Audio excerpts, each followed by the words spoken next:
Ah, fair dame. I decided to tuck it back and make a rockmelon shelf for this one case, as research with the area told me that a filthy slug is more likely to show himself when he's trying to reach for dirty pillows of a hot broad than the weenie doodle of the brawn. It had been a while since I'd been on the walk and my senses were still on the beneath, my eager eyes mistaking a passing monk for the wrongdoer before setting sights on the horny jackanape making a move towards me. Titties! All part of the race, but I was damned if I was going to let that weasel snitch me out. The ferals were less rowdy than other parts of town, and extra labour the daylight weighs upon their abilities to get away scot-free with injustice. But it doesn't take a brainiac to figure out who's on the downside of law, and in a flash of clarity I just put it into practice.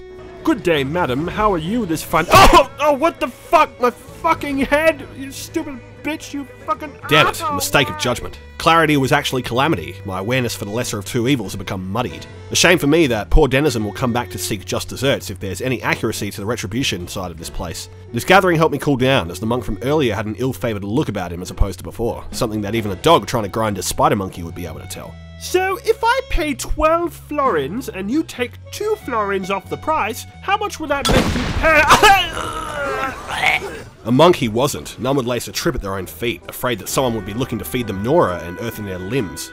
By the way, the answer was 10. Titties! Titties! Titties! There's never only just one, but the world has a way of letting me work my way to him by the time the sun goes down. My earlier fears rightly transpired, as the poor dope I shuffled around the bend had begun looking to teach me a courtesy. Maybe it was disguise, or just enough wisdom from the wife, but if anything, a ne'er-do-well like this is so used to giving it from behind that he's never prepared to take it from there.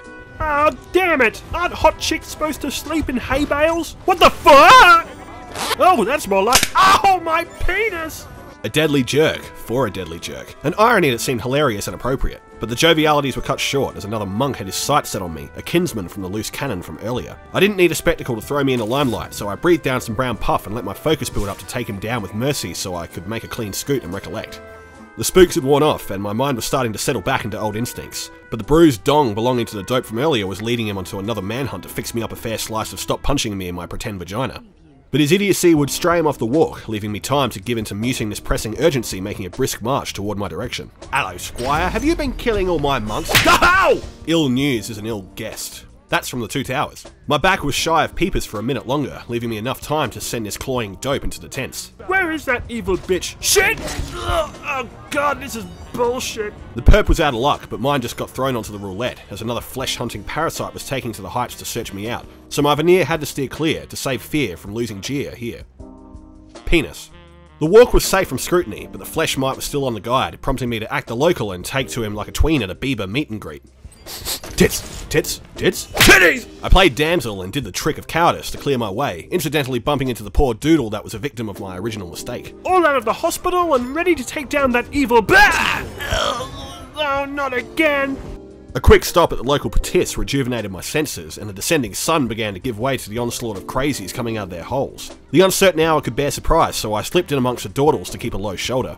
Titties! It was definitely the hour of madness, and another moment of fun at a friend's expense. Where the hell is she? Oh, fuck this shit! 2 socks and a split spill meant I was definitely in nutbar country, and the sourness in the air that always whispered to me led me to believe that the monk and the father was playing debt collector, hunting me down like a rabbit trying to bully some cabbage. But the dangerous thing about the walk is that you never know when you're on it. You might not be. Haha! Surprise, motherfucker! Monk on monk, not in a porno sense, but in a what the fuck sense. My faculties didn't linger on them long as the flesh hound kept his pursuit for me on the heights in full swing. He knew I was aware and was waiting for me to slip the duck and land right into his dirty palms. But pressing urgencies returned and I just had to oblige. A cretin's tactic that was sure he would ail me, but a whisper of brown puff would stop that. Ow! Titties. And in quiet suavity, it was time for me to do the walk. An area like this for a dame, albeit a false one, is nowhere to be under the night sky. But my case was good, and for just another evening, the mean streets were less of a shamble. And until the night beckons, or another file gets typed up and shoved under my nose, sleep with one eye open, because you never know when the mean streets will get you and put you under for good.